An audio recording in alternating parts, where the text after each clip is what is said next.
Nessa segunda parte nós vamos entender, vamos conceituar o discipulado e nós vamos tentar entender o discipulado como uma doutrina. Um desafio de influência. E aqui eu trago o conceito de discipulado que a gente expandiu e trabalhou no curso de formação de discipulado lá na série.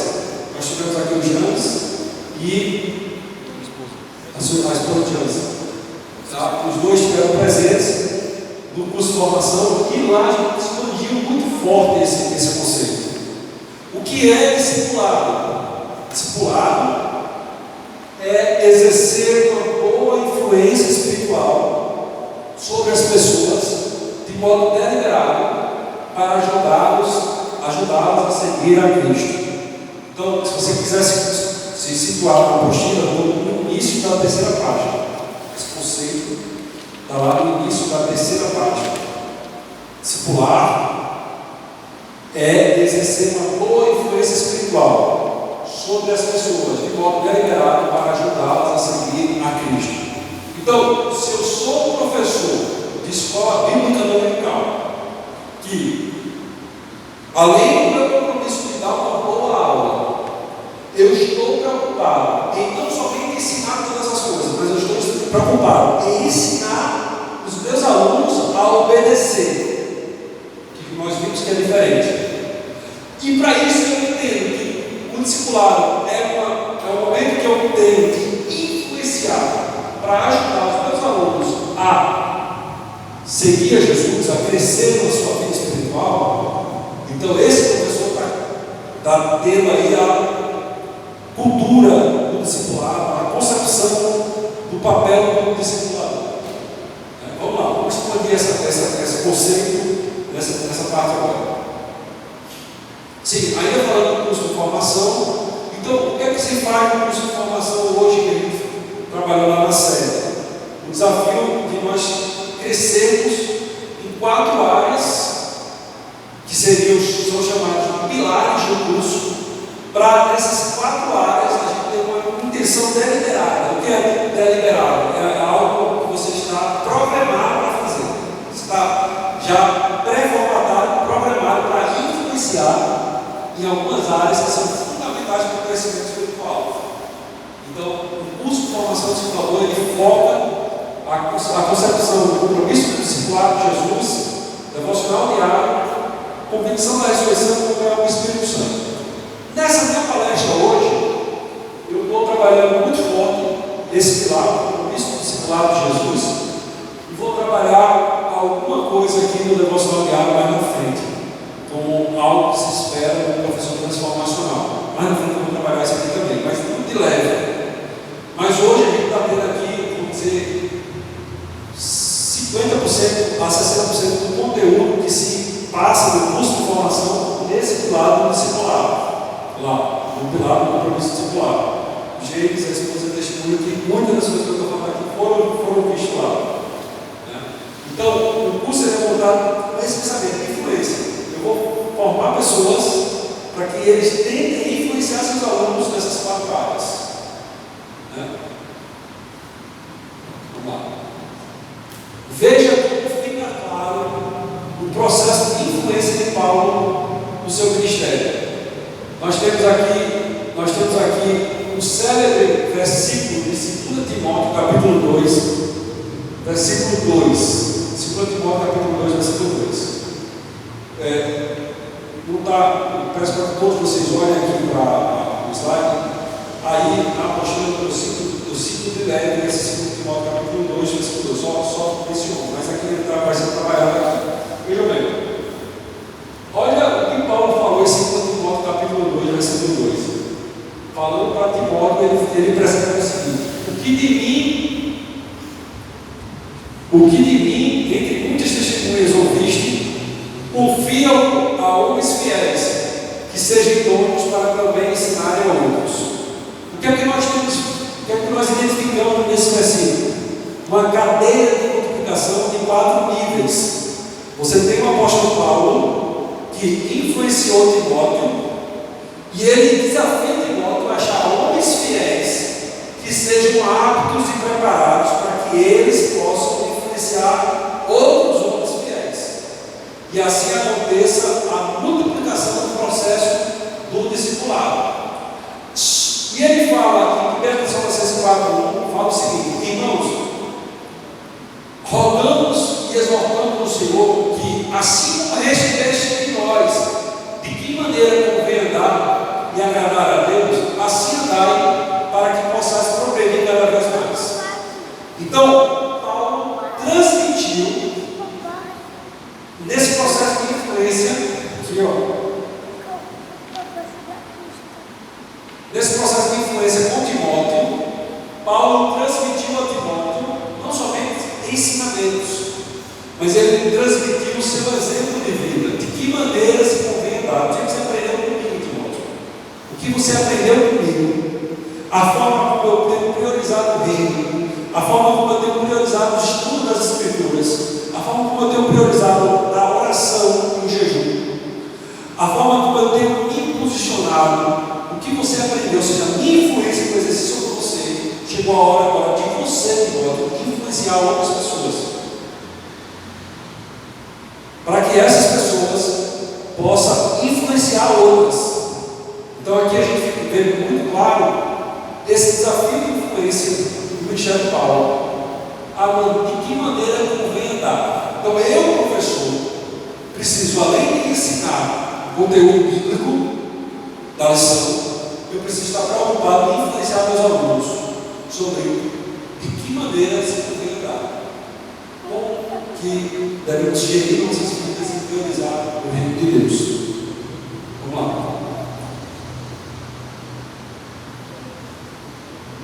Para isso, eu peço a ajuda do nosso auxiliar, que você está no primeiro vídeo aqui. O vídeo fala cristão como fósforo, discipulado como desafio de influência, discípulos que contagiam outros. Você já ouviu falar de quando o líder está sentado, a sua congregação está deitada, quando o líder está em pé, a sua congregação está sentada, e quando o líder está correndo, a congregação está em pé? Isso é o que? É influência, né? Então, alguém contagiado, alguém com a chama do Espírito, alguém com a energia do Senhor, alguém com amor transpirando pelos poros, esse líder ele vai contagiar, ele vai influenciar as pessoas. E esse líder vai trabalhar esse desafio.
Agora a gente vai ter uma parte que a gente vai para a apostila, e nós temos aí influência do professor na escola bíblica dominical. Vamos ver exemplos práticos de influência. Antes, até mesmo, deixa eu ler essa frase aqui: o professor é e sempre será um modelo, quer positivamente ou negativamente, para seus alunos, mesmo não desejando. Ele exerce uma influência que contagia com naturalidade toda a raça. Então, nós vamos mostrar a vocês aqui, na tabela da página 3, nós temos uma tabela em que do lado a gente tem uma postura do professor da sala de aula, e do outro lado nós vamos classificar essa postura do que diz respeito à influência. Se é uma influência negativa ou se é uma influência positiva. E se é uma influência involuntária, ela pode ser negativa, positiva, involuntária ou deliberada. Quem lembra que você foi discipulado, em cima da apostila, em cima da página 3, você volta o seu olhar conceito de discipulado.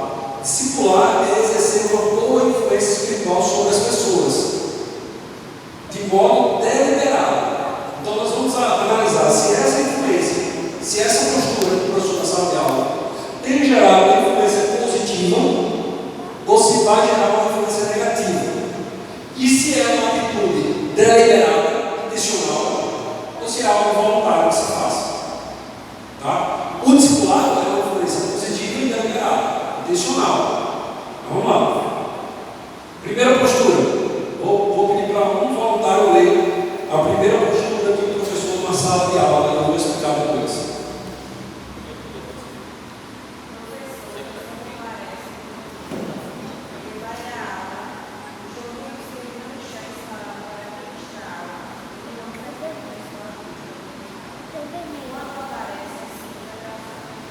Eu acredito que esse tipo de problema, não sei se é o superintendente aqui. Essa aqui é a melhor parte. Pronto. Eu acredito que você não tem esse tipo de problema aqui na BBU, mas infelizmente nós temos lá na sede. E isso, irmãos, é uma influência positiva ou negativa? E a gente vai perceber que a influência negativa, ela é, na maioria das vezes, voluntária. Ninguém vai pensar em influenciar negativamente de forma intencional. A pessoa apenas não se preocupa, e aí a importância dessa, James, a importância dessa cultura do discipulado. Porque às vezes um professor está se comportando assim, não é que ele tem intenção de influenciar negativamente, é uma influência não deliberada e voluntária, mas ele está influenciando negativamente. O que é que ele está dizendo? A escola bíblica dominical, o que é que a postura dele diz? A escola bíblica dominical, para mim, não é importante, porque o meu compromisso aqui com vocês é só dar aula. Eu não considero importante para a minha vida a escola bíblica dominical. Para mim é só uma obrigação de fazer. Eu não tenho a preocupação de estudar e me alimentar, porque quando eu não aparece, quando eu apareço é sempre atrasado, conversa mais do que tudo nos corredores, não se senta para ouvir, né? Outra influência, ele não está preocupado com a evolução do conteúdo, do aprendizado dos seus alunos, porque um professor que substitui o outro, ele tem que acompanhar a forma como aquela classe está amadurecendo aquele conteúdo, para que na próxima aula ele possa fazer conexões, ele possa dizer como ensinou aqui o nosso professor que me antecedeu no domingo passado, conforme a dúvida do irmão fulano. Então, às vezes, de uma aula para outra, os alunos fazem perguntas, os alunos se abrem, os alunos compartilham dificuldades, e você não está presente, você também está dizendo, eu não me importo em conhecer, influenciar e relacionar com a minha turma, com um grupo. Eu não tenho preocupação, minha preocupação é somente dar uma aula. Então, isso é um discipulado às avessas, isso é um discipulado negativo, isso é uma influência involuntária, mas negativa. Próximo para ler, a próxima postura do professor.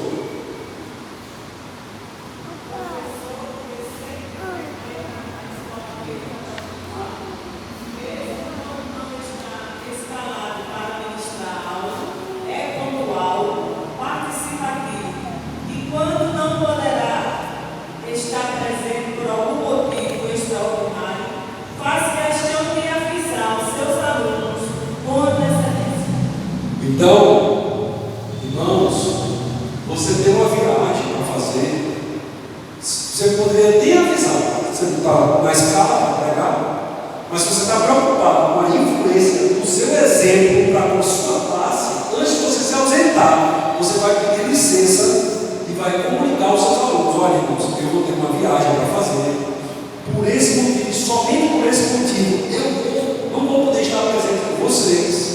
Então é uma pessoa que tem como prioridade a sala de aula, estar presente não somente quando ensina, mas também quando o outro está sendo presente, chega pontualmente, ele mostra que aquilo é importante para ele. Com isso ele está influenciando seus alunos. Com isso ele está abrindo uma porta de envolvência muito grande na vida dos seus alunos. Ele está acompanhando todo o processo, ele vê que faltou no domingo passado, nessa aula, ele está preocupado, ele conhece a evolução das dúvidas, da forma como cada um se funcionou. Ele não perde tudo que é importante para ele. Ele está atento a tudo na sala de aula. Então, esse professor, ele está influenciando de forma positiva seus alunos. E deliberado. Pode ser até que ele não tenha essa intenção, seja involuntário. Mas é bom que tenhamos essa intenção. Nós precisamos estar preocupados em mostrar para os nossos alunos o quanto que é importante o convívio lá na sala, da sua sala. Terceiro, e qual é o terceiro?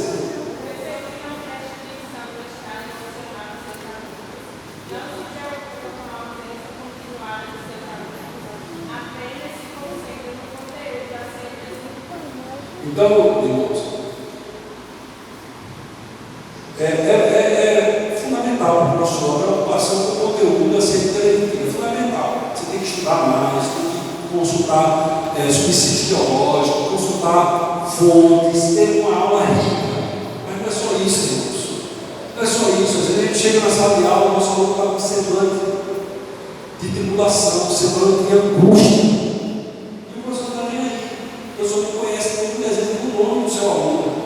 Não está preocupado em conhecer, né? E ele passa por cima, ele dá uma aula e vai embora. Então, esse professor que se preocupa somente com o seu conteúdo, ele não se preocupa com o estado emocional do seu aluno, não se preocupa quando ele falta. Às vezes o aluno falta 3 domingos, 4 domingos, 6 domingos, e o professor não dá um pingo de atenção para saber o que aconteceu, para mentorear ele, para exortar ele, para incentivar ele, né? Vamos lá. Quarta postura. Professor atento à realidade espiritual e emocional dos seus alunos, sempre pronto para abordar e exortar aquele que demonstra, pelo seu semblante, expressões de angústia, dor ou frieza espiritual. Manifesta preocupação e sempre age em busca do aluno que se afastou das aulas, seja por telefone ou mesmo com visita. Então, aqui é a postura de alguém, e ele está influenciando positivamente. Ele está mostrando o quê? Que aquela pessoa ela é importante. Ela não é mais uma. Ela é importante. Como falta, irmãos, uma preocupação integral de acolher em nossas salas de escola dominical. Né? O professor que tem essa preocupação de acolher, de visitar, de telefonar, de ir atrás, fala toda a escola bíblica, mas vem o domingo à noite no culto, você se encontrou com ele, vai lá conversar, vem conseguir sua falta. Você fez falta hoje, o que aconteceu? Domingo que vem posso contar com sua presença, está tudo bem. Né? É o professor que está preocupado com o relacionamento com o seu aluno e motivar o seu aluno. Quinta postura, quem pode ler? Professor que demonstra em sua aula insatisfação com o ministério e a administração da igreja. Tão crítico e que não promove a edificação.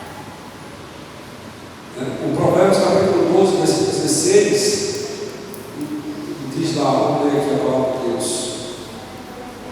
Provérbios capítulo 12, 16.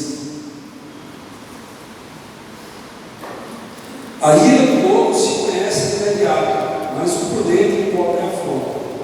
Irmãos, é normal termos algumas insatisfações que tangem a nossa vida na igreja, mas a gente não pode soltar isso para os nossos alunos. A Bíblia diz que a ira do louco se conhece de imediato, mas o prudente encobre a afronta. Então há coisas que não convém compartilhar na sala de aula. Se você guarda alguma insatisfação em relação ao assunto, não abra sua boca para influenciar o seu aluno de forma negativamente. Né? Então você que vai falar, vai comentar, vai mencionar, com que objetivo? Se tem edificação nisso, siga em frente, mas se não tem, preocupe-se em não influenciar o seu aluno de forma negativamente. Vamos lá.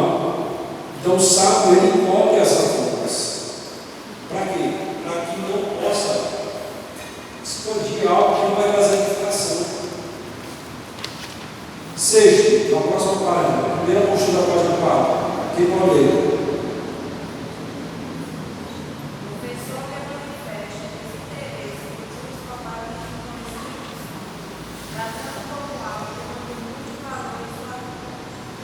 Irmãos, pelo amor de Deus, às vezes o professor é frustrado por não ter sido batizado com o Espírito Santo e deixa passar essa frustração para os seus alunos. Irmão, eu já busquei, quer saber, não busco mais não, porque já fui várias vezes lá para frente, nunca fui batizado, já me contentei, já não acho mais importante para a minha vida, eu sei que não é mais para mim esse negócio. Olha, a doutrina da igreja, a doutrina da Bíblia, que a gente tem lá, essa promessa é dada a nós, para todos quantos hão de crer. A doutrina da igreja não é nessa direção. Aí o professor vai abordar a sua frustração e vai influenciar seus alunos de forma negativa. O aluno também que está buscando que não conseguiu, vai pensar duas vezes, ele está rapaz, é dele, eu acho que eu para mim também não. Então isso é uma influência negativa, irmãos. Se é algo que você não alcançou, isso não impede você de ministrar, de falar, mas preocupe-se em não influenciar de forma negativa seus alunos. A próxima lei: o professor que reconhece derrota, limitação e conformação em seu comportamento na luta contra falhas e pecados, ausência de disposição de esperança, renúncia do eu, superação e capacitação do Senhor. Então, o professor pode compartilhar que em algum momento da vida passou por uma dificuldade e o Senhor teve misericórdia, o Senhor restaurou, o Senhor trouxe ali a vitória.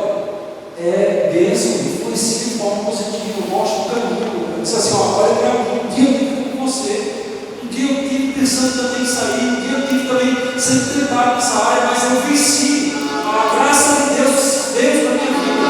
Você está influenciando, tá? Quando você chega na sala de aula,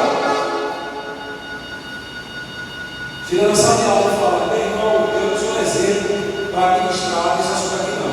Porque eu não vivo isso aqui, não. Eu não vivo, já estou conformado, eu não sou exemplo de pai, não sou exemplo de esposa, ou de marido, já tive muito problema com a esposa, eu não posso nem falar. Ei, irmão, você vai estar influenciando negativamente seus alunos. Se tem alguma coisa na sua vida que você não viveu uma vitória ainda, uma graça de Deus, uma restauração, não toca. Não toca com os teus alunos essa questão, porque você vai influenciar eles de forma negativa. Próximo, eu vou ler. O professor que não vive determinado conteúdo e quando ensina faz com superficialidade, sem brilho nos olhos. Professor que não é dizimista e ensina sobre dízimo. Professor que não tem vida de oração e ensina sobre oração. Professor que guarda mágoas em seu coração com perdão retido e ensina sobre perdão. Irmãos, nós precisamos viver o que nós pregamos. E nós precisamos, quando vivemos como pregamos, os nossos olhos brilham. Quando a gente está contagiado com uma determinada temática, na hora da gente ensinar, a gente brilha os olhos e isso gera influência. Né? Então, um professor desse é uma influência, uma tremenda influência negativa. Porque ainda que ele queira, mas ele não vive, ele não vai brilhar os olhos, ele não vai gerar influência. Né? Professor que visita o aluno no leito do hospital ou em sua residência, que se importa em prestar apoio e ajuda no caso de uma dificuldade enfrentada com o aluno. Então, irmãos, às vezes que a gente faz uma ação assim, vai trazer uma edificação, uma conexão daquela família com a igreja que você não tem ideia. Né? É um professor que tem um acidente com um aluno, ele vai lá no leito do hospital trazer uma palavra de conforto, fazer uma oração. É alguém que tem um acidente, é um pai de família que tem um acidente, é um profissional autônomo. O professor, além de fazer a visita, vai se preocupar, vai perguntar aos parentes ou até ele mesmo, meu irmão, como está? Você vai conseguir você vai conseguir um auxílio de doença, você vai conseguir, você está passando por alguma dificuldade, e traz esse assunto de repente para a sala começa a orar, começa a ajudar o todos se ajudam, todos caminham, todos dividem a carga uns dos outros. Esse é o princípio da igreja primitiva, né? Que estava ali tendo as coisas, a medida, tudo em comum, ninguém tinha falta. Então, quando se é algo imprevisto, estou falando de uma pessoa que costumeiramente, mas uma pessoa está lá, está trabalhando, teve um acidente, já é a hora da sala, não só o professor, mas essa cultura está espalhada para os alunos, e os alunos viveram um senso de irmandade, de comunidade de fé, e ambos um abraçar o outro e dizer: meu irmão, você não vai ficar pelo caminho não, porque você tem uma sala de escola bíblica dominical com você, nós estamos com você.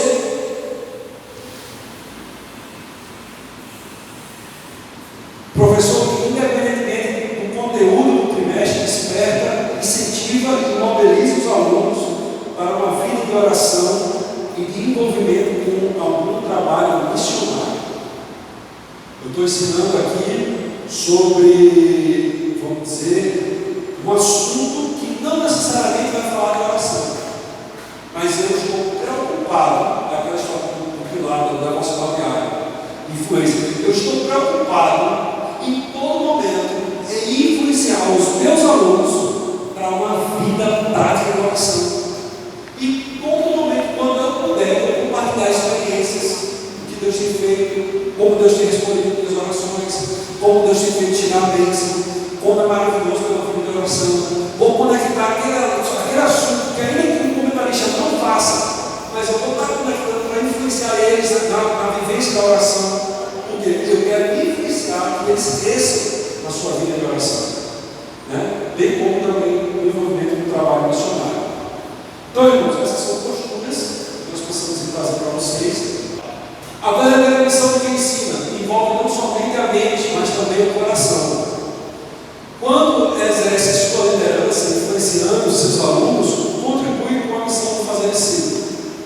Então, eu preciso ter no meu alvo, como professor, que eu não quero alcançar só a mente do meu aluno, eu quero alcançar o coração dele. E quando eu exerço liderança, influenciando ele, eu estou contribuindo com a missão de fazer discípulo. Se eu estou influenciando de forma positiva, eu estou fazendo discípulo. Né? Ensinar é despertar a mente para reter a verdade e estimular o aluno a buscar o conhecimento. Então, mais do que transmitir conhecimento, o que seria a função de quem ensina? É despertar a mente, é sensibilizar a mente para que o aluno vá buscar o conhecimento. Mais do que eu ensinar como é a oração, o que é a oração, eu preciso despertar ele para ter vontade de buscar a experiência de uma oração e ler sobre a oração. A verdadeira função do líder é criar condições para que o aluno aprenda sozinho. Ensina melhor quem ensina menos. Por quê? Ensina melhor quem está preocupado em influenciar mais. Se eu estou preocupado em influenciar mais, eu estou ensinando melhor.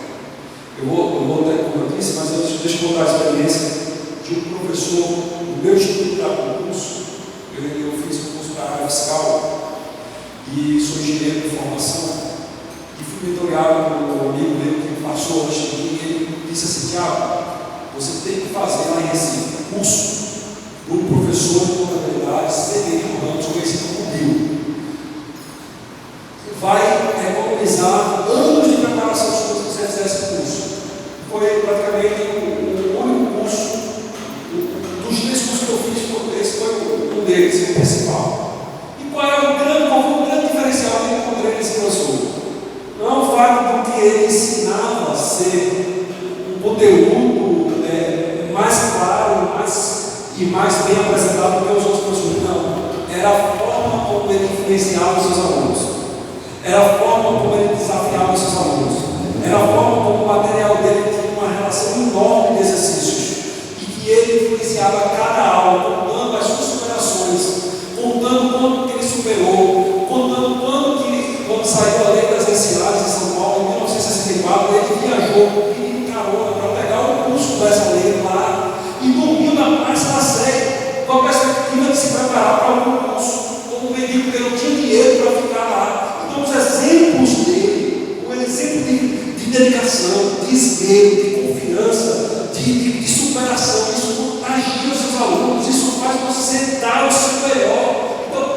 isso fazia dele ser fenomenal na área de concurso. Toda a aula dele, ele conseguia recuperar o coração daqueles que estavam pensando em desistir e dar mais gás naqueles que já estavam animados. Toda a aula nós saímos contagiados. Essa é a maior missão que ele ensina, não é propriamente o conteúdo a ser transmitido, mas sim um desafio de influência, um desafio de alcançar o coração dos alunos. Só para situar, alguns irmãos chegaram após, só para situar todos, nós estamos com uma apostila de 10 páginas. Nós trabalhamos na primeira parte, com a missão de fazer discípulo, que foi, em suma, o entendimento e a compreensão do Mateus 28, 18 e 19. Nós trabalhamos 5 perguntas. Essas 5 perguntas estão no final da página 2 e nós discorremos com o objetivo de fortalecer a compreensão de todos os contornos da grande comissão. E ficou claro que Jesus nos comissionou como professores não somente a ensinar todas as coisas, mas ensinar a termos um compromisso de ensinar a obedecer. Vimos a diferença das duas coisas. Entramos já na primeira parte, a questão do conceituando discipulado e entendendo discipulado como uma cultura. Então, no primeiro tópico nós vimos que é um desafio de influência. Um desafio de influência. Discipulado é exercer uma boa influência espiritual sobre as pessoas de modo deliberado para ajudá-las a seguir a Cristo. E nós vimos algumas posturas e mesmo que o professor esteja preocupado em influenciar, mesmo que ele não esteja envolvido com a cultura de fazer discípulo, ele querendo ou não, ele está influenciando, ou de forma positiva, ou de forma negativa, ou de forma deliberada, ou de forma voluntária. Mas o professor é um modelo que influencia seus alunos. E o desafio, agora apresentado, é absorvermos o discipulado como uma cultura, para que possamos estar predispostos a influenciar positivamente, deliberadamente nossos alunos. E agora, no segundo tópico dessa tentativa de entendermos o discipulado, e nós falamos desde o início, quando a gente fala de discipulado na Assembleia de Deus, o que a gente pensa? Convertido, convertido. Mas o que a gente está trabalhando aqui é a perspectiva do discipulado, da forma como Jesus trabalhou com os seus discípulos e da forma como Paulo exerceu lá nas cartas paulinas e diversas passagens. É uma preocupação de influência, é uma preocupação de manutenção relacional, do desenvolvimento de lideranças, o que alcança desde a evangelização, a consolidação, o amadurecimento e a formação de liderança. Então alcança todos nós. E nosso segundo tópico desse tópico conceitual discipulado e de entender o discipulado como uma cultura é na página 4, é uma questão de cultura. E para a gente identificar o nosso alvo desse tópico agora, eu quero destacar para vocês a página 6, as questões, como a linda dessas questões. Em cima dessas questões que nós pretendemos discorrer agora para tentarmos encontrar respostas para essas questões. Discipulado pode ser definido como um programa ou uma cultura. Se você fosse responder, discipulado seria um programa ou uma cultura. Por exemplo, a escola bíblica dominical é um programa da igreja, um programa educacional. Um conjunto de louvor que você faz parte, do departamento que você faz parte, é um programa da igreja. A evangelização de sábado à tarde, domingo à tarde, não sei qual é o horário que você sai, é um programa da igreja. Mas o discipulado, ele pode ser encaixado e definido como um programa específico ou como uma cultura. Para ajudar nesse entendimento, eu fiz uma tabela na página anterior, volta um pouquinho, na página 5. Você está vendo a tabela? Cultura e programa. Eu tenho a cultura de amar o próximo. Concorda comigo? O desafio de amar o próximo não é algo que a gente possa escolher aderir ou não. É um desafio que alcança toda a igreja. Nós somos desafiados biblicamente a amar o próximo. É uma cultura, é uma doutrina. Não é questão de programa que você diz, eu vou querer cantar, eu vou querer participar. Não. Ou você querendo ou não, essa cultura tem que alcançar o seu coração. Você tem que viver a cultura. Um programa que está imergido nessa cultura do amar o próximo, por exemplo, distribuição de sopa para moradores de rua. Então vamos dizer que aqui no departamento de ação social ou evangelização da igreja faça uma chamada para no próximo sábado à noite vocês fazerem uma distribuição de sopa para uma região onde tem moradores de rua. Essa ação será um programa que estará associado à cultura do amor ao próximo. Mas a gente não pode encaixar a cultura do amor ao próximo, limitar a cultura do amor ao próximo apenas nesse programa de distribuição de sopa. Vai ser um grande risco as pessoas que estão distribuindo sopa pensar que somente eles estão vivendo a cultura do amor ao próximo. Porque a cultura do amor ao próximo é algo muito mais abrangente, é algo que alcança todo o corpo de Cristo. E o programa é algo específico que alguns vão aderir e outros alguns vão poder aderir e outros vão ter a faculdade de não aderir por esses motivos, por já ter um compromisso, por não ter interesse, mas todos estão presos ao desafio de amar o próximo como uma cultura cristã. Pegaram? Vamos outro exemplo. Adorar a Deus. Adorar a Deus é uma cultura, é uma doutrina, é algo obrigatório para todo cristão.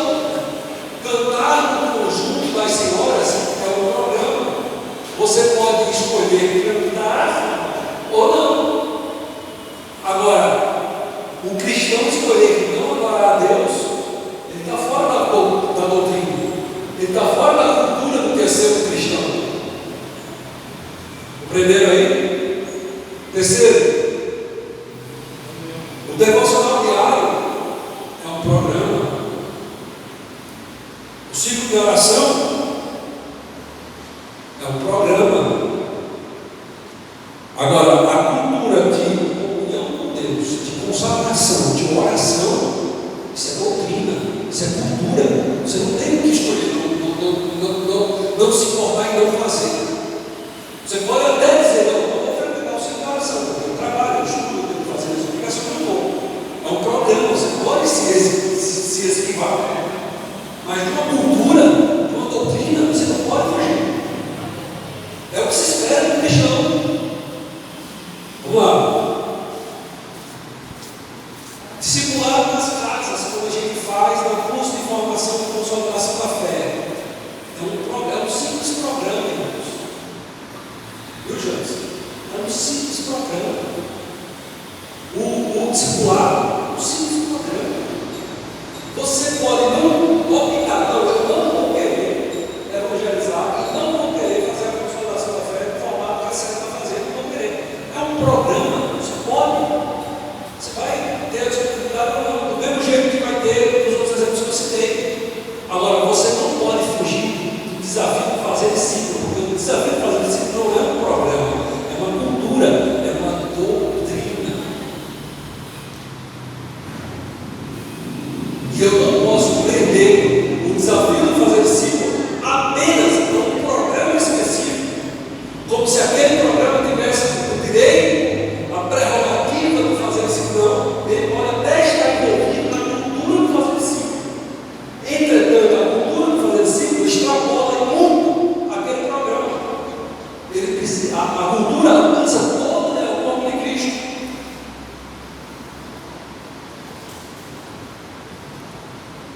O grupo de evangelização, ele pode sair às ruas sem estar envolvido com a cultura do fazer discípulo, lógico. Se ele estiver preocupado somente em adicionar.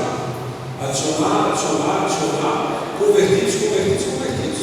Agora, se ele está preocupado, se alguém aceita com o processo de integração dessa pessoa para a igreja, o processo de consolidação, de amadurecimento, então, esse programa da igreja está mergulhado, envolvido com a cultura do fazer discípulo. A mesma coisa é a criação de pais e filhos. A criação de pais e filhos foi colocada aqui como um programa. Um exemplo, uma atividade que você faça com o seu filho de convivência de lazer, você faz um programa com o seu filho. Vou fazer um programa para todo sábado à tarde estar junto e papai vai dar atenção a você, vai sair, levar para o parque, levar para o cinema, levar para a praia, papai vai estar sempre com você nesse sábado, é o nosso programa. Agora, esse programa está mergulhado na cultura do fazer discípulo, da influência, do ensino da palavra de Deus. Assim também o professor de escola bíblica dominical. O professor de escola bíblica dominical, ele é um programa. Mas o desafio da nossa aula hoje é entender o discipulado como uma cultura, como uma doutrina, que não compete a mim escolher. Eu vou influenciar ou não vou. Eu vou querer dar a minha aula apenas e não vou querer ter um relacionamento com o aluno. Não é uma questão de programa, é uma questão de cultura, é uma questão de doutrina. E esse é o nosso desafio histórico. Voltando na página 6, nós temos outras duas perguntas.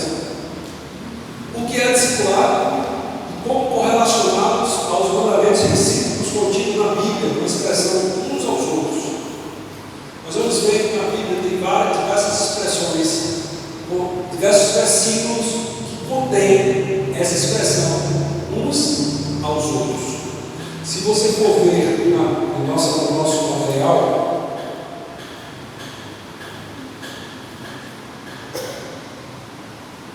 na página 4, no rodapé da página 4, na nota de rodapé, número 5, eu tive o trabalho de fazer uma pesquisa no Google.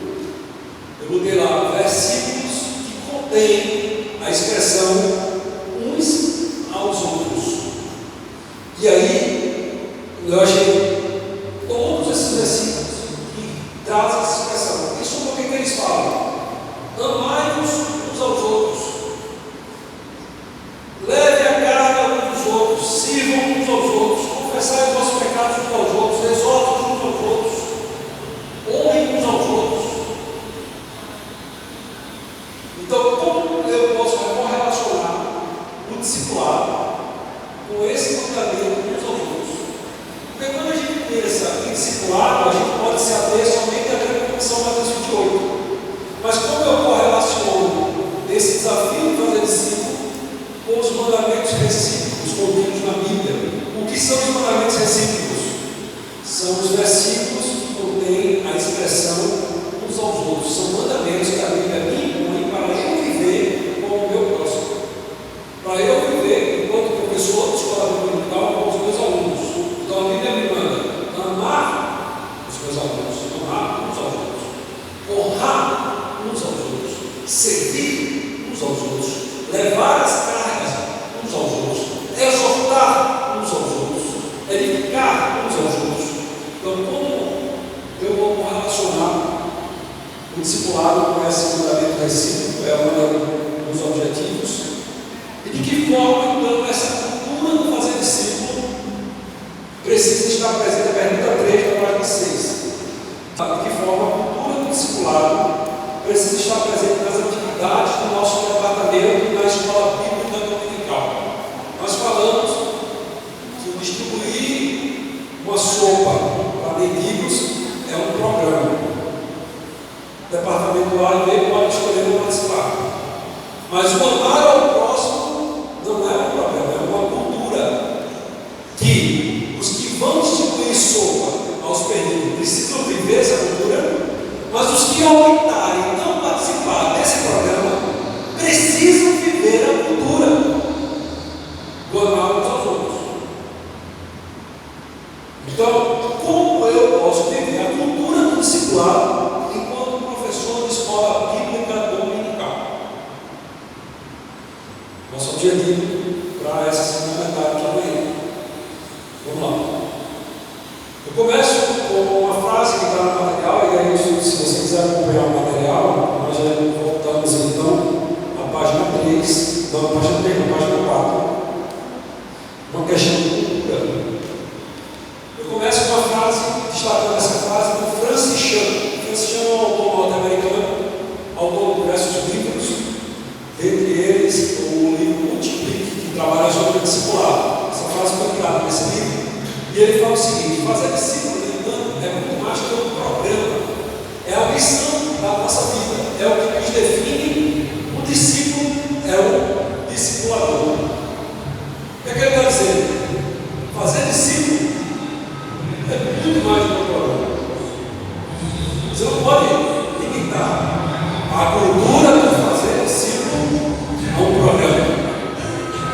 Ele está dizendo que ser discípulo de Jesus é ser um discipulador. Ser um discípulo de Jesus é viver a cultura do fazer discípulo. É isso que ele está definindo. Vamos lá.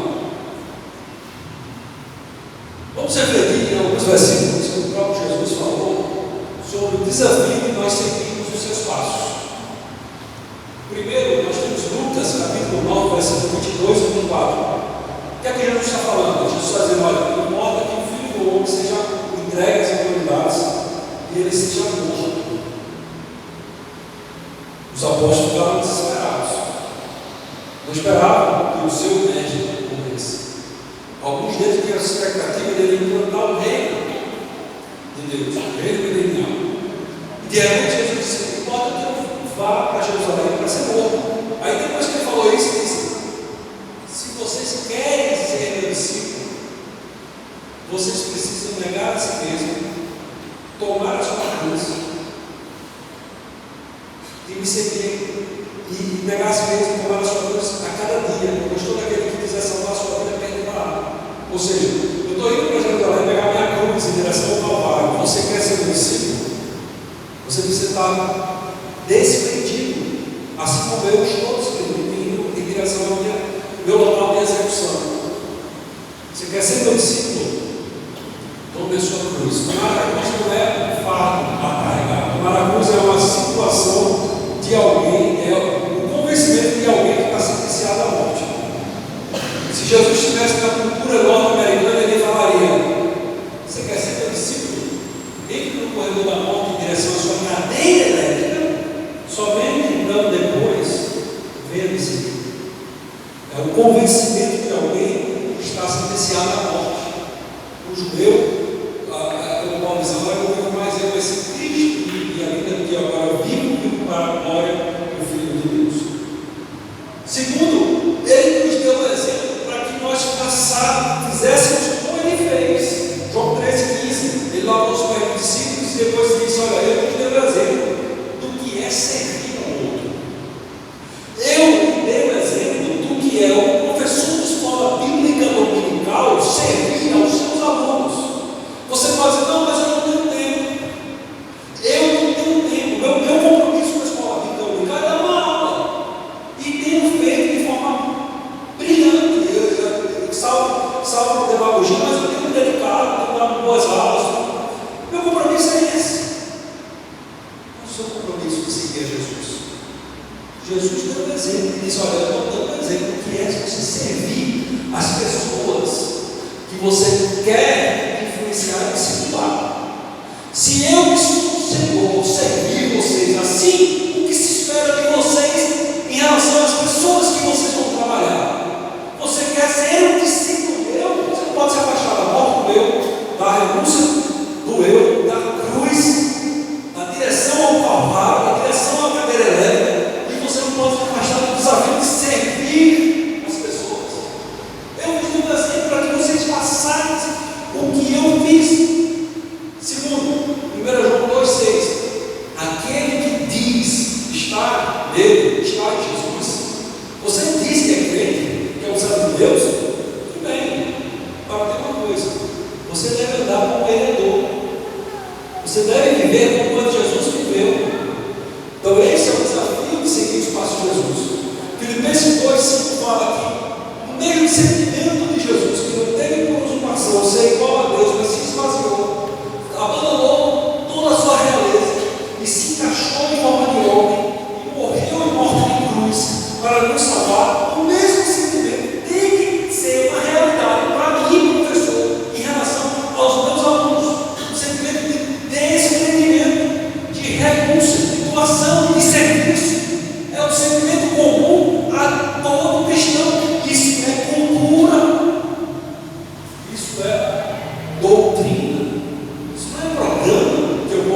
dar nossas vidas pelos irmãos.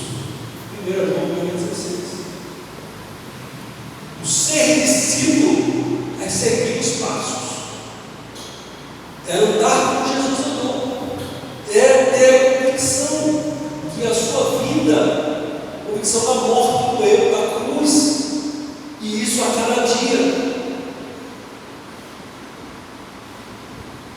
Ser discípulo de Jesus é ser um discipulador.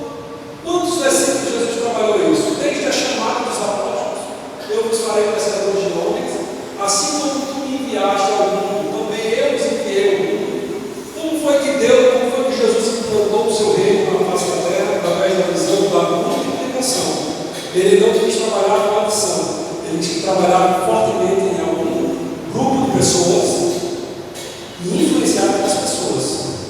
Então você, professor de escola dominical, você já tem esse grupo de pessoas, você não precisa formar esse grupo, você já tem esse grupo.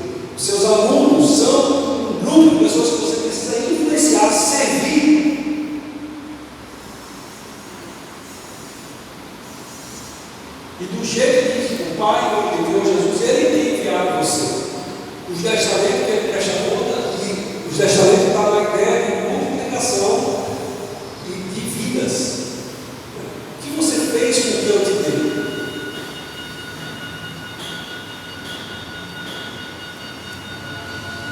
O semeador, a figueira frutífera, e mais uma frase aqui de um livro, de uma obra do Mark Dever, fala o seguinte: é parte de ser um discípulo, na verdade, e parte de ser um discípulo, na verdade, é discipular. Ou seja, se eu quero ser discípulo de Jesus, faz parte do desafio de ser discípulo, seguir os passos dele e também discipular pessoas.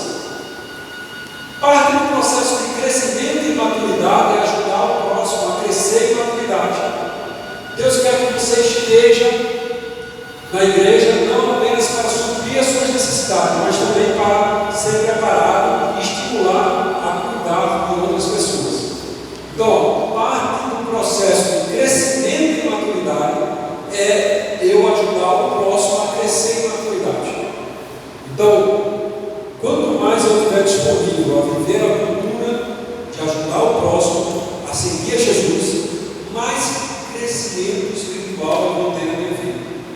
É como Jesus disse: na árvore que dá fruto eu podo para que dê mais fruto.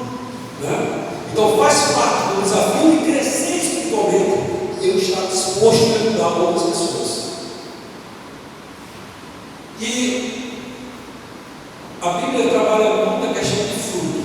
Quando Jesus diz lá: aquele que não dá fruto eu corto, e o que dá fruto eu podo. Mas a pergunta é: que fruto é esse? Em primeira instância, na análise mais superficial sobre o assunto, eu diria que você estaria correto se você respondesse que seria o fruto do Espírito Santo: a longanimidade, o domínio próprio, o amor. Mas numa análise mais profunda, a gente começa a ver a ideia de fruto nas passagens do Novo Testamento da Bíblia como o processo de gerar um novo discípulo, uma nova vida. Pense na ideia de fruto. Por que Jesus comparou a ideia de fruto? Aqui eu trago a ideia de fruto. Está aqui o fruto. Esses pontinhos pretos aqui são as sementes. Para que serve a polpa do fruto? Porque Deus fez a polpa do fruto para ele ser atrativo. E por que ele quer que o fruto seja atrativo? Para potencializar o processo de multiplicação. Porque quando o animal come do fruto, ele ajuda a espalhar a semente. Quando o macaco ou qualquer outro animal se alimenta desse fruto, ele vai estar espalhando essa semente.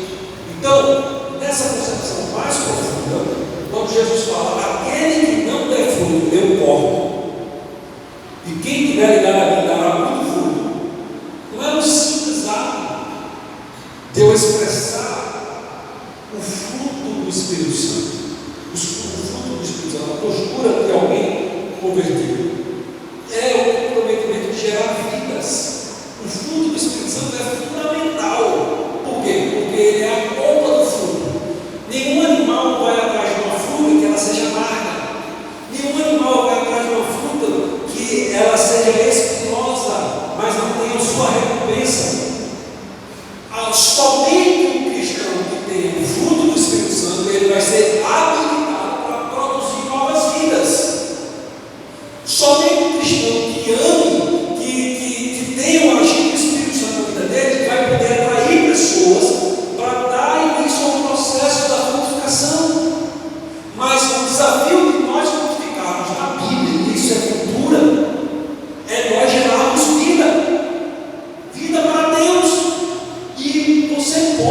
ver, por exemplo, a cultura do discipulado simplesmente apenas encarando o seu compromisso de pai em relação à influência dos seus filhos.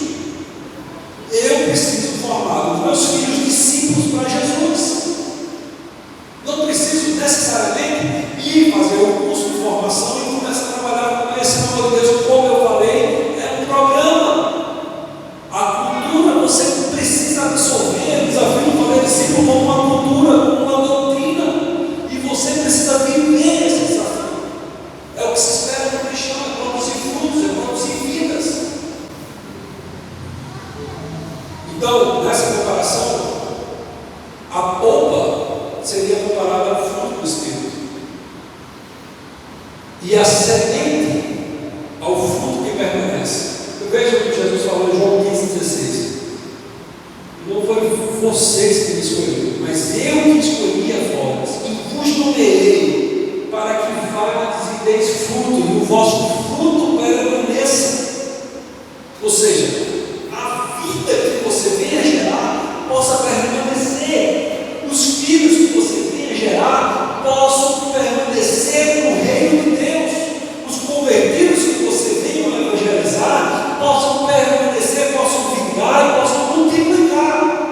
Essa é a expectativa na vida de um cristão, gerar discípulos, frutos que permaneçam, que multipliquem em si mesmo.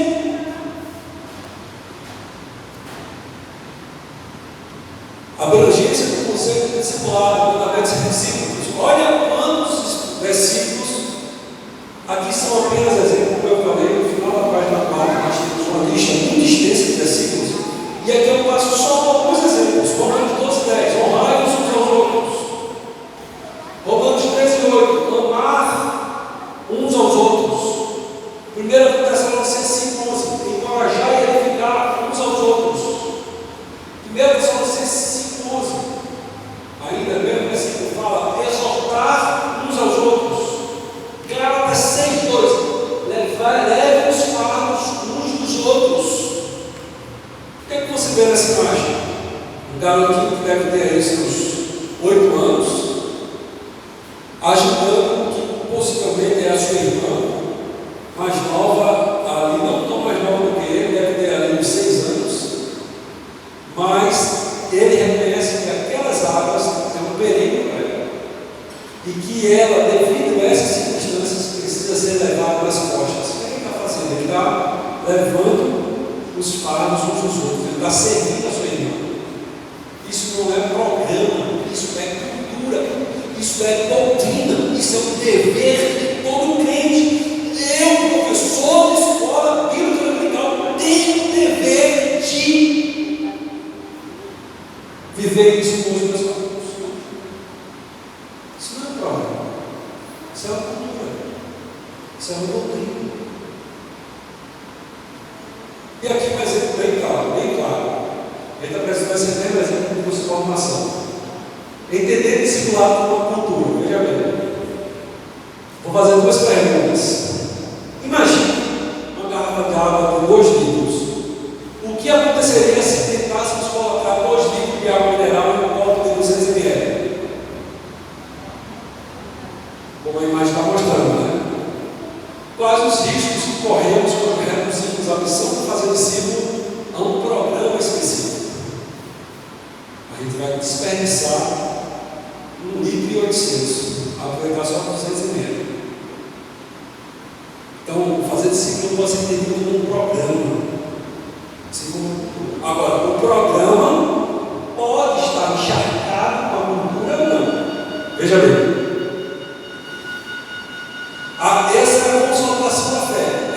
As pessoas que vêm fazer a formação do discipulador saem habilitadas para fazer o discipulado das casas. Esse discipulado ele pode estar cheio da cultura do fazer discípulo. Se o discipulador tem um desafio de influência, de relacionamento, de edificação da palavra de Deus, de servir como exemplo, de apoiar, de orar, de estar junto, ele vai estar, a cultura do fazer discípulo está encharcando o programa. Entretanto, não é só o curso Conhecer o Amor de Deus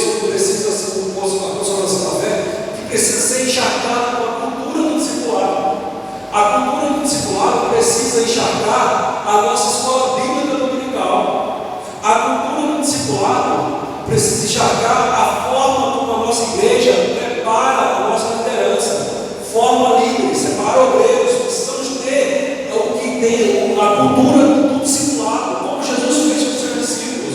A cultura do discipulado precisa alcançar os pais na criação dos seus filhos. A cultura do discipulado precisa alcançar os conjuntos e os corais.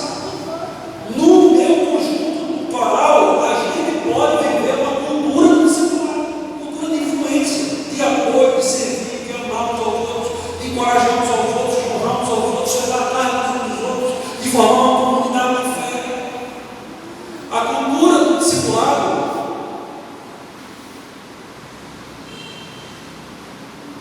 pode alcançar o departamento infantil da igreja, pode alcançar a mocidade da igreja, pode alcançar eventos voltados para casais, pode alcançar toda a lei. Amar o próximo é uma cultura, é uma doutrina, e precisa alcançar tudo, independentemente do programa específico de sopa na rua. O amar o próximo é uma cultura, é uma doutrina. E outro entendimento que reforça essa compreensão é de que todo cristão é responsável pela obra do ministério. A obra do ministério, ela não é algo restrito aos obreiros. Ela alcança todo cristão, ela alcança até mesmo o seu aluno da sua sala, não somente você, professor, mas alcança todo aquele cristão. E esse é um texto de Efésios 4, 12, que inclusive é um texto escolhido pela direção desse trabalho, como tema desse ponto, né? Querendo o aperfeiçoamento dos santos para a obra do ministério, para a edificação do corpo do Cristo, até que todos cheguemos à unidade da fé e reconhecimento do Filho de Deus, trabalho perfeito, à medida que estatura completa de Cristo. Então, para entendermos a abrangência e a aplicação desse versículo, eu trago um vídeo, peço que o nosso auxiliar sobre o vídeo, nosso pastor presidente, falando sobre o desdobramento do que está escrito aqui em Efésios 4, 11 e 12, que é a descentralização da obra do ministério. A obra do ministério não é algo só para os obreiros, é algo que deve ser vivido por mim, professor, e por meus alunos. Irmãos amados, tem crente que pensa que a atividade é exclusiva do ministério. Tem crente que pensa que trabalhar para Jesus, evangelizar, exercer o trabalho do Senhor, orar pelos enfermos, visitar as pessoas, evangelizar, consolidar os novos convertidos. Tem gente que pensa que é a missão do ministério. Não. O ministério é para preparar a igreja. Os pastores, os evangelistas, a missão deles não é fazer esse trabalho. A missão deles é capacitar os membros para que os membros façam esse trabalho. Qual foi o segredo da Assembleia de Deus no princípio?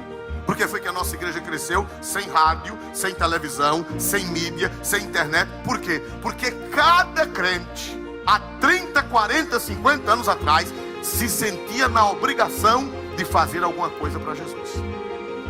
Eles não esperavam pelo pastor.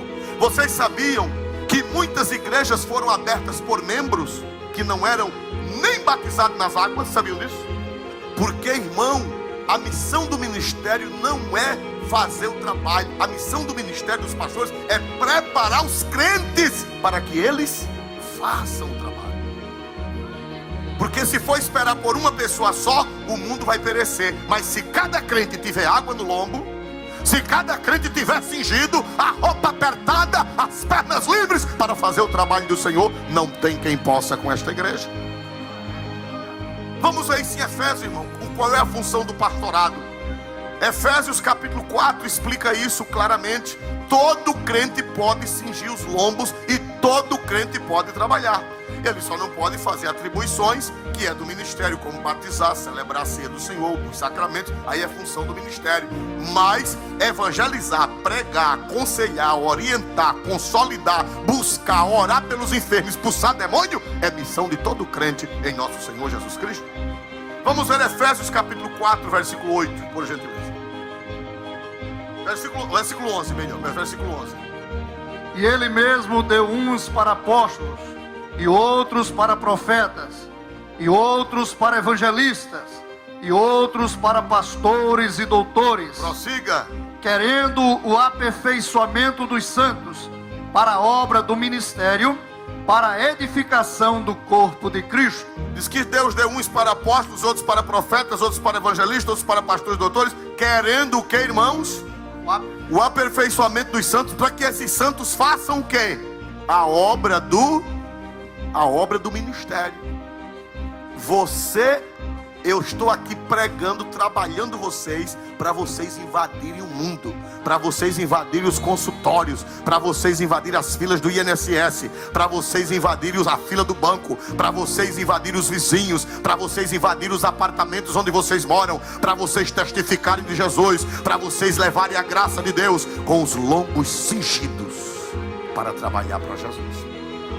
Então o pastor, ele trabalha para aperfeiçoar os crentes para a obra do ministério, para que eles trabalhem, para que eles façam alguma coisa para Jesus.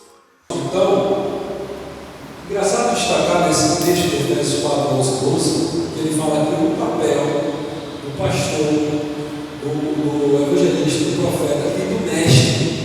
Quem são os mestres? Quem são os doutores? São os professores que ensinam a palavra. Então, Efésios 4, 11, 12 está falando que o seu papel enquanto professor é preparar os seus alunos para que os seus alunos façam a obra do ministério.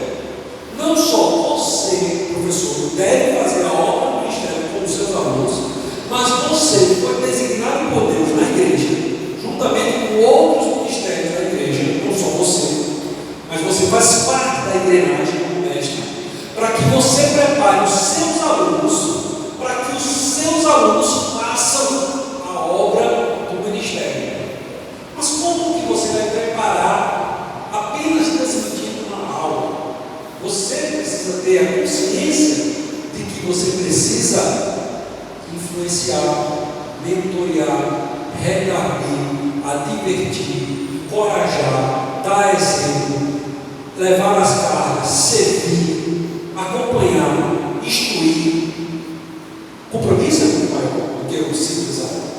Seu compromisso é preparar os seus alunos para que eles façam a obra do ministério, até que eles alcancem a estatura de varão perfeito.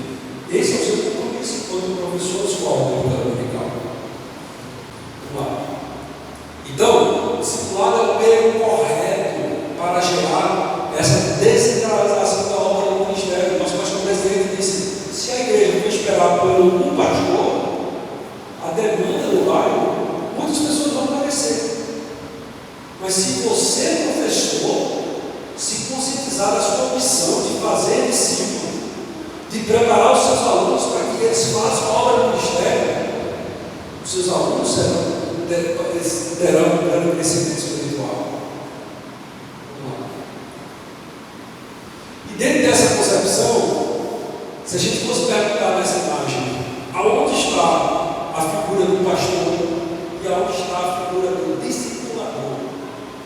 Uma pergunta preliminar, sem a explanação que eu fiz, você poderia dizer: não, o pastor é o que vai atrás da ovelha. Aqui está a ovelha perdida, o menino vai, recupera e põe nos braços. O pastor é o que vai atrás da ovelha.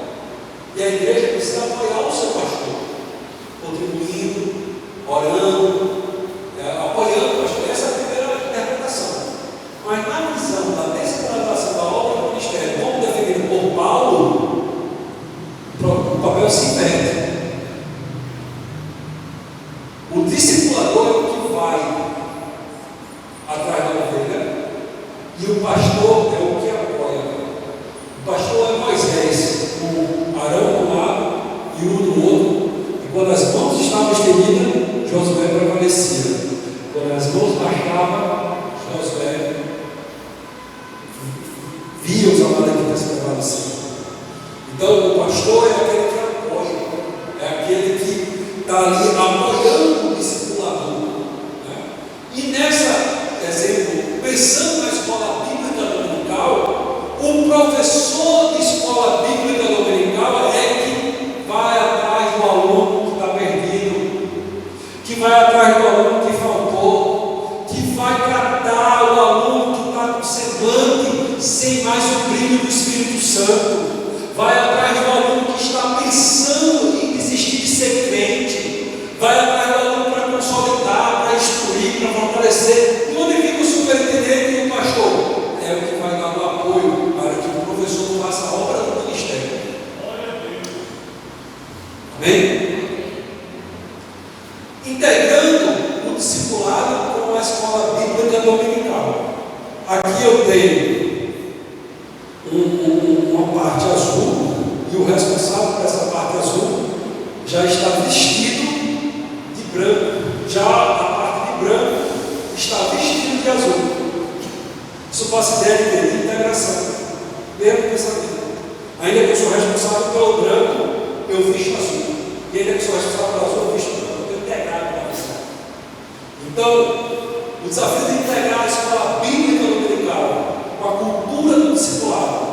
Aí eu vou botar um vídeo curto, por vez em quando, do pastor Gabriel Lima, discipulado com a doutrina, integrando e a integração com a escola bíblica. Entenda, quando ele fala doutrina, entenda o que eu estou defendendo como cultura, como algo que alcança todos os crentes. Que é algo que você não tem a prerrogativa de escolher aderir ou não. Não é um problema. É uma doutrina, é uma cultura que abrange todo o cristão. Primeira coisa que eu quero que você tire de sua mente: discipulado não é projeto, discipulado é doutrina bíblica. Se é doutrina bíblica, temos de obedecer sem questionamento. Porque às vezes quando a gente coloca o discipulado como projeto, é um projeto lá da igreja de Criciúma agora. Projeto nos dá o direito de aceitar ou não. Projeto nos dá o direito de abraçar ou não. Não é da Assembleia de Deus lá de Criciúma, não quero isso para a minha igreja não. É um projeto lá da Igreja Assembleia de Deus em Joinville, mas não quero não. Por quê? Porque está na ideia projeto. Projeto você pode questionar se você quer aplicar ou não. O discipulado é um método novo que criaram agora. Método te dá o direito de questionar ou de aplicar ou não. Doutrina de forma alguma. Doutrina, se você está em Criciúma, se está em Joinville, se está no Rio de Janeiro, ou se está em outro lugar, não importa o lugar, é para todos obedecermos, é para todos cumprirmos. Então temos, pastor, por que é doutrina? Eu tenho preocupações que muita gente está lendo Mateus 28, por exemplo, e só olha ali a ordenança do batismo. Batizando-as em nome do Pai, do Filho e do Espírito Santo. E por que ninguém fala da ordenança do discipulado?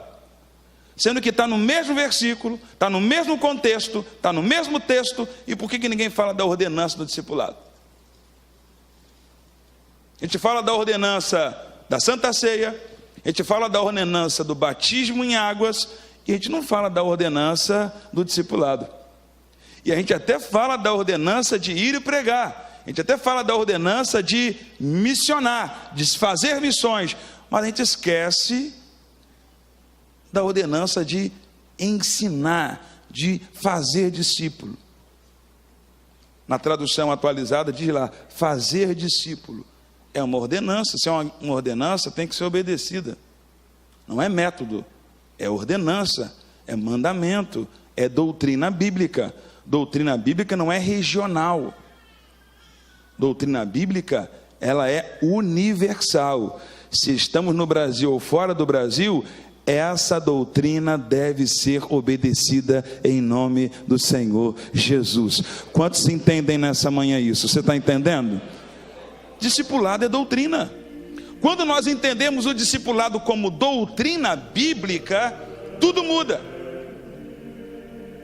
Quando entendemos o discipulado como doutrina bíblica, tudo muda. Por quê? Discipulado fala de ensino. A escola bíblica dominical está dentro do contexto do discipulado. Só que a escola bíblica dominical é um discipulado contínuo. Enquanto estivermos vivos, congregando, caminhando, estaremos sendo discipulados pela palavra de Deus na escola bíblica dominical. Então, tanto o discipulado que nós ministramos para os novos crentes está dentro da doutrina bíblica, bem como a escola bíblica dominical. Cultura, doutrina, não se limita ao trabalho dos nossos conteúdos. Ele tem que alcançar a escola bíblica